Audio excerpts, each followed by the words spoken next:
ಈ ವಿಡಿಯೋದಲ್ಲಿ ನಾನು ಬೆಳಗಿನ ಗಡಿಬಿಡಿಗೆ ಆರೋಗ್ಯಕರವಾಗಿ 10 ನಿಮಿಷದಲ್ಲಿ ಮಾಡುವಂತಹ ಒಂದು ಬ್ರೇಕ್‌ಫಾಸ್ಟ್ ರೆಸಿಪಿಯನ್ನು ಮಾಡಿ ತೋರಿಸ್ತಾ ಇದ್ದೀನಿ.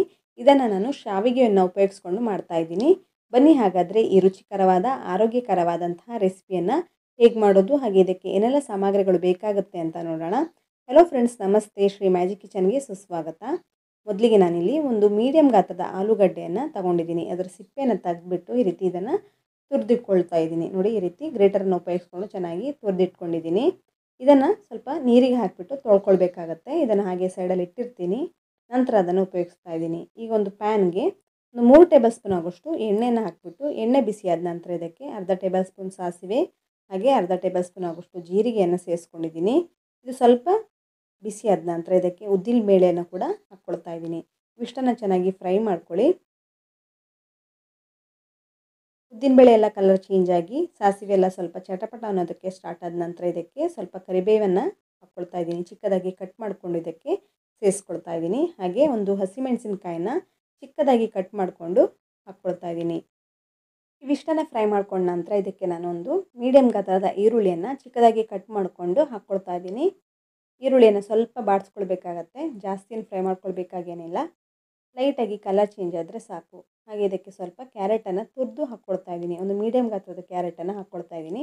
ಬೇರೆ ತರಕಾರಿಗಳನ್ನು ಕೂಡ ನೀವು ಸೇರಿಸ್ಕೊಳ್ಬೋದು. ಬೀನ್ಸ್ ಹಾಗೆ ಬಟಾಣಿಗಳನ್ನೆಲ್ಲ ಸೇರಿಸ್ಕೊಳ್ಬೋದು. ಹಾಗೆ ನಾನೀಗ ಮೊದಲಿಗೆ ತುರಿದಿಟ್ಕೊಂಡು ನೀರಿಗೆ ಹಾಕ್ಕೊಂಡಿರುವಂತಹ ಬಟಾಟೆಯನ್ನು ಕೂಡ ಆಲೂಗಡ್ಡೆಯನ್ನು ಕೂಡ ಇದಕ್ಕೆ ಸೇರಿಸ್ಕೊಂಡಿದ್ದೀನಿ. ತುರಿದಿಟ್ಕೊಂಡಿರೋಂಥ ಆಲೂಗಡ್ಡೆಯನ್ನು ಹಾಕಿಬಿಟ್ಟು ಚೆನ್ನಾಗಿ ಫ್ರೈ ಮಾಡ್ಕೊಳ್ಬೇಕು. ಬೇರೆ ತರಕಾರಿ ಎಲ್ಲ ಇದ್ದರೆ ಅದನ್ನು ಕೂಡ ಸೇರಿಸ್ಕೊಳ್ಬೋದು. ತುಂಬ ಚೆನ್ನಾಗಿ ಬರುತ್ತೆ, ಆರೋಗ್ಯಕರವಾಗಿಯೂ ಇರುತ್ತೆ. ಇವೆರಡು ತರಕಾರಿಯನ್ನು ಹಾಕಿಬಿಟ್ಟು ಚೆನ್ನಾಗಿ ಒಂದು ಸ್ವಲ್ಪ ಬಾಡಿಸ್ಕೊಳ್ಬೇಕಾಗತ್ತೆ. ಈ ಹಂತದಲ್ಲಿ ಈಗ ನಾನು ಇದಕ್ಕೆ 1 ಟೇಬಲ್ ಸ್ಪೂನ್ ಆಗೋಷ್ಟು ಶುಂಠಿ ಬೆಳ್ಳುಳ್ಳಿ ಪೇಸ್ಟನ್ನು ಸೇರಿಸ್ಕೊಂಡಿದ್ದೀನಿ.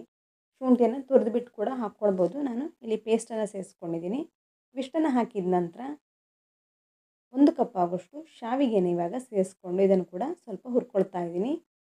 ರೋಸ್ಟೆಡ್ ಶಾವಿಗೆ ಇದ್ದರೆ ಅದನ್ನು ಕೂಡ ಉಪಯೋಗಿಸ್ಕೊಳ್ಬೋದು. ಇಲ್ಲ ಅಂದ್ರೂ ಪರವಾಗಿಲ್ಲ, ಸ್ವಲ್ಪ ಹೊತ್ತು ಇವಾಗ ಹುರ್ಕೊಂಡ್ರೆ ಆಯಿತು. ನೀವು ಯಾವುದೇ ರೀತಿ ಶಾವಿಗೆನ ಉಪಯೋಗಿಸ್ಕೊಳ್ಬೋದು. ರಾಗಿ ಶಾವಿಗೆ ಅಥವಾ ಗೋಧಿ ಶಾವಿಗೆ, ಯಾವ ಅಕ್ಕಿ ಶಾವಿಗೆ ಇದ್ದರೆ ಅದನ್ನು ಕೂಡ ಉಪಯೋಗಿಸ್ಕೊಳ್ಬೋದು. ಶಾವಿಗೆನ ಹುರ್ಕೊಂಡ ನಂತರ ಇವಾಗ ನಾನು ಅರ್ಧ ಕಪ್ ಆಗೋಷ್ಟು ರವೆಯನ್ನು ಸೇರಿಸ್ಕೊಳ್ತಾ ಇದ್ದೀನಿ. ರವೆ ಬೈಂಡಿಂಗ್ಗೋಸ್ಕರ ಹಾಕ್ಕೊಳ್ತಾ ಇರೋದು. ಹಾಗಾಗಿ ಅರ್ಧ ಕಪ್ ಆಗೋಷ್ಟು ರವೆಯನ್ನು ಹಾಕ್ಬಿಟ್ಟು ಸ್ವಲ್ಪ ಹೊತ್ತು ಹುರ್ಕೊಳ್ಳಿ. ನೋಡಿ, ಜಾಸ್ತಿ ಹುರ್ಕೊಳ್ಬೇಕಂತ ಏನಿಲ್ಲ. ನೋಡಿ, ಈ ರೀತಿ ಒಂದು 2-3 ನಿಮಿಷ ಇವೆರಡನ್ನು ಚೆನ್ನಾಗಿ ಹುರ್ಕೊಂಡ ನಂತರ ರುಚಿಗೆ ತಕ್ಕಷ್ಟು ಉಪ್ಪನ್ನು ಇದಕ್ಕೆ ಹಾಕ್ಕೊಳ್ತಾ ಇದ್ದೀನಿ. ಇವಿಷ್ಟನ್ನು ಹಾಕಿಬಿಟ್ಟು ಚೆನ್ನಾಗಿ ಒಂದು ಸಲ ಮಿಕ್ಸ್ ಮಾಡ್ಕೊಳ್ಳಿ. ಉಪ್ಪನ್ನು ಚೆನ್ನಾಗಿ ಮಿಕ್ಸ್ ಮಾಡ್ಕೊಂಡ ನಂತರ ಇದಕ್ಕೆ ನಾನು ನೀರನ್ನು ಹಾಕ್ಕೊಳ್ತಾ ಇದ್ದೀನಿ. 1 ಕಪ್ ಶಾವಿಗೆ ತಗೊಂಡಿದ್ದೆ, ಹಾಗಾಗಿ 1 ಕಪ್ ಆಗೋಷ್ಟು ನೀರನ್ನು ಹಾಕ್ಕೊಳ್ತಾ ಇದ್ದೀನಿ. ಜಾಸ್ತಿ ನೀರನ್ನು ಹಾಕ್ಕೊಳ್ಳಿಕ್ಕೆ ಹೋಗಬೇಡಿ. 1 ಕಪ್ ನೀರು ಪರ್ಫೆಕ್ಟಾಗಿ ರೆಡಿ ಆಗುತ್ತೆ. ಜಾಸ್ತಿ ನೀರು ಹಾಕ್ಕೊಂಡ್ರೆ ತುಂಬ ನೀರು ಅನಿಸುತ್ತೆ, ಚೆನ್ನಾಗಿ ಬರಲ್ಲ ರೆಸಿಪಿ ಅನ್ನೋದು. 1 ಕಪ್ ನೀರು ಹಾಕಿದರೆ ಕರೆಕ್ಟಾಗಿ ಆಗುತ್ತೆ.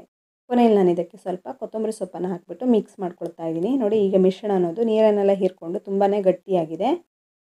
ಈಗ ಗ್ಯಾಸ್ ಫ್ಲೇಮನ್ನು ಆಫ್ ಮಾಡ್ಕೊಳ್ತಾ ಇದ್ದೀನಿ. ಇದನ್ನು ಸ್ವಲ್ಪ ಹೊತ್ತು ತಣ್ಣಗಾಗೋದಕ್ಕೆ ಇಡಬೇಕಾಗತ್ತೆ. ತುಂಬ ಬಿಸಿ ಇರೋದ್ರಿಂದ ತಣ್ಣಗಾಗೋದಕ್ಕೆ ಇಟ್ಟಿದ್ದೆ. ಇವಾಗ ಈ ರೀತಿಯ ಇಡ್ಲಿ ಪ್ಲೇಟ್ ಬರುತ್ತಲ್ಲ, ಅದನ್ನು ತೊಗೊಳ್ಳಿ.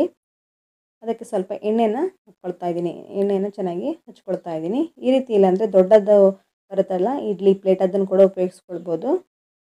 ಅದಕ್ಕೆ ಎಣ್ಣೆ ಸವರಿ ಇಟ್ಬಿಟ್ಟು ಹಾಗೆ ಸೈಡಲ್ಲಿ ಇಟ್ಟು ಇವಾಗ ತಣ್ಣಗಾಗೋದಕ್ಕೆ ಇಟ್ಟಂತಹ ಶಾವಿಗೆಯ ಮಿಶ್ರಣಕ್ಕೆ ನಿಂಬೆಹಣ್ಣಿನ ರಸವನ್ನು ಸೇರಿಸ್ಕೊಳ್ತಾ ಇದ್ದೀನಿ. 2 ಟೇಬಲ್ ಸ್ಪೂನ್ ಆಗೋಷ್ಟು ನಿಂಬೆಹಣ್ಣನ್ನು ಹಾಕ್ಕೊಂಡು ರಸವನ್ನು ಸೇರಿಸ್ಕೊಂಡು ಮಿಕ್ಸ್ ಮಾಡಿಕೊಂಡು ಇದರಿಂದ ಉಂಡೆಗಳನ್ನಾಗಿ ಮಾಡ್ಕೊಳ್ತಾ ಇದ್ದೀನಿ.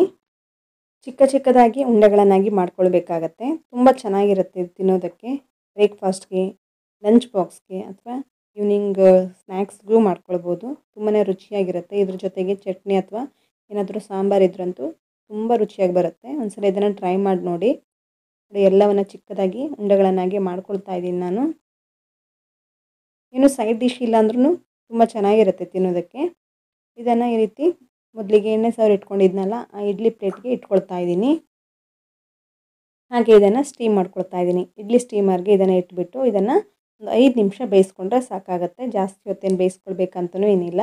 10 ನಿಮಿಷದಲ್ಲಿ ಈ ಬ್ರೇಕ್ಫಾಸ್ಟ್ ರೆಸಿಪಿಯನ್ನು ಮಾಡ್ಕೊಳ್ಬೋದು. ನೋಡಿ, ಈಗ ಒಂದು 5 ನಿಮಿಷ ಆಗಿದೆ. ಇದನ್ನು ಓಪನ್ ಮಾಡಿ ತೋರಿಸ್ತಾ ಇದ್ದೀನಿ. ಚೆನ್ನಾಗಿ ಬೆಂದಿದೆ. ಇದನ್ನು ನಾನು ಬಿಸಿ ಇರುವಾಗ ಸರ್ವ್ ಮಾಡ್ತಾ ಇದ್ದೀನಿ.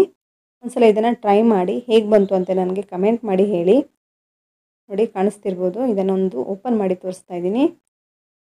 ಇದನ್ನು ತಣ್ಣಗಾದ ನಂತರನೂ ತಿನ್ನೋದಕ್ಕೂ ಚೆನ್ನಾಗಿರುತ್ತೆ. ಬಿಸಿ ಬಿಸಿ ಇರುವಾಗಲೇ ತಿನ್ನಬೇಕಂತನೂ ಏನಿಲ್ಲ. ನೋಡಿ ತರಕಾರಿಗಳನ್ನೆಲ್ಲ ಹಾಕಿರೋದ್ರಿಂದ ತುಂಬ ಆರೋಗ್ಯಕರವಾಗಿರುವಂತಹ ಬ್ರೇಕ್ಫಾಸ್ಟ್ ರೆಸಿಪಿ ಇದು.